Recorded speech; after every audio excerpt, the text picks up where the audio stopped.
Colonization never ended in the white supremacist system. And as we see today, the colonization is in the mind. Now, those who have been enslaved and those who have been colonized, we're still dealing with the remnants of that through the colonization of the mind. Pick up my book, 7 Steps to Decolonize the Mind, and we will help deprogram you from the colonization that was put upon you by generations and generations of white supremacy. You can pick it up today on Amazon.com.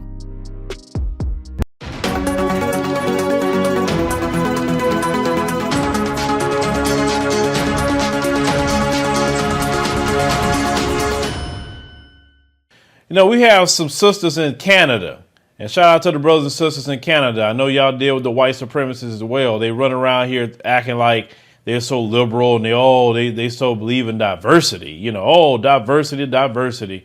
But these same left-wing people is racist as hell. Now, I want you to hear what our sisters are talking about, how they are treated on the job out there in Canada working for the federal government. Let's roll that clip. You're black, you're not seen. They pass right by you, they pass over you when it comes to promotions. You're overlooked all the time. And I just got fed up.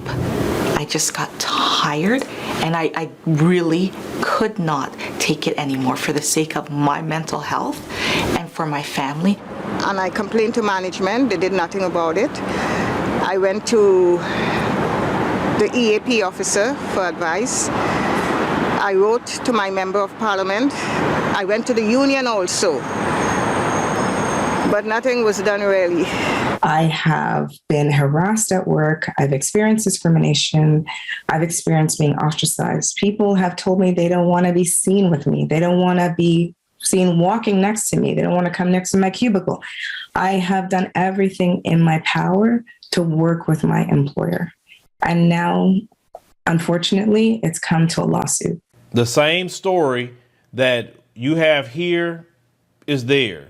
You know, it kind of reminds me of the song with Tupac and Digital Underground, talking about all around the world, the same song. That's what it is. But I'm going to tell you what, if you live in the West, it's going to be all around the world the same song. You're being discriminated against.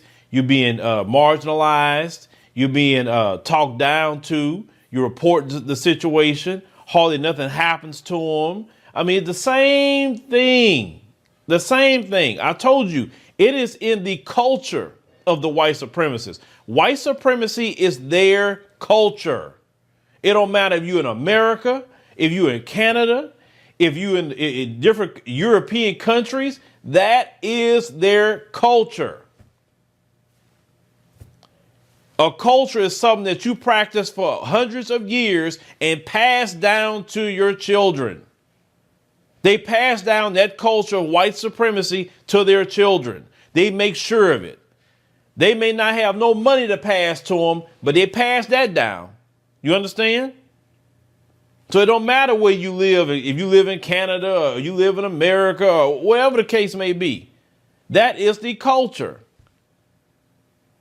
And nothing they can say could tell me otherwise, because I pay attention to the actions. I don't listen to your words. When they'll tell you, well, not all of us that way. I'm not speaking on individuals. I'm not saying all. All is not, no, it's not absolute. But the majority is. And the reason why the majority is that way, because you wouldn't have as many incidents. So it is the majority. It's a minority that maybe not that way. Or a minority that say, hey, this is right. I'm not going to do that. But even those people in the minority in that said group throughout the Western world, they're ridiculed. They're treated horribly, and they demonize them and try to ostracize them and do things to them so bad to try to get them back on code with the culture of white supremacy. So yes, this goes on. I hope those sisters win their lawsuit, because unfortunately, you're going to probably somebody in their culture that's going to be judging this case. And they can't relate to what we go through. They really can't. Unless maybe they married to a black person. Maybe. Or they got black grandchildren somewhere. Maybe. This is why I'm a big proponent of, I heard a Jamaican sister talking. You left Jamaica to go to Canada. Why? Make Jamaica great. Make the black nations great. We need to stop leaving these nations and going to all these Western countries. You have a thing called the brain drain that happens in black countries. The best of the best cannot leave those countries because you're not going to have anything. There would be like, listen, black America would have the same issue if every black person that was smart, that had the up and up, oh, you know what I'm saying? And all of us just left. We all left and went to wherever country we want to go to. It would be the same problem here. It would. Your best and brightest cannot leave. And that's why I'm not a big proponent of black folks leaving their countries and coming to the West, because you get infected by the West, the mentality. You know, you get infected by the money aspect of things. And then it ruins you. By the time you get your children to the second and third generation, they ruin. They're completely ruined with the filth that happens in the West. So I hate this happening to our sisters like this. Of course I hate this. But, you know, this is to be expected. Some of you leaving the African continent. Oh, if I could just get to Europe. Get to Europe and deal with this? Get to Canada and deal with this? You weren't dealing with that in your own country. You had your problems, yes. But you weren't dealing with this mess.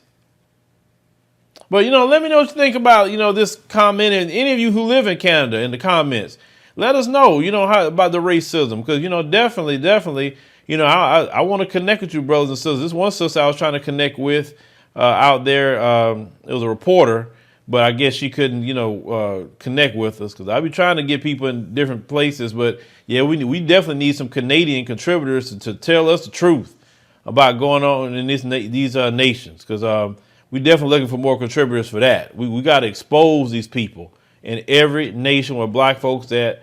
We got to get the stories out. Thank you for watching, and make sure you subscribe to our YouTube channel and check out the African Diaspora News Channel app in the Google Play and Apple App Store. Starting your Lock or natural hair journey is oh so rewarding, but can be extremely stressful when you start to consider what products to use. If that's you, then look no further. Locklicious is a black-owned company that has created an all-natural product line for locked and loose natural crowns. The Locklicious team works hard to ensure that their products are free of parabens, phthalates, sulfates, PEG, synthetics, and other toxic chemicals you find in other products. Best of all, the products are lightweight and will not leave residue or cause buildup. Go to locklicious.com to start treating your crown like royalty.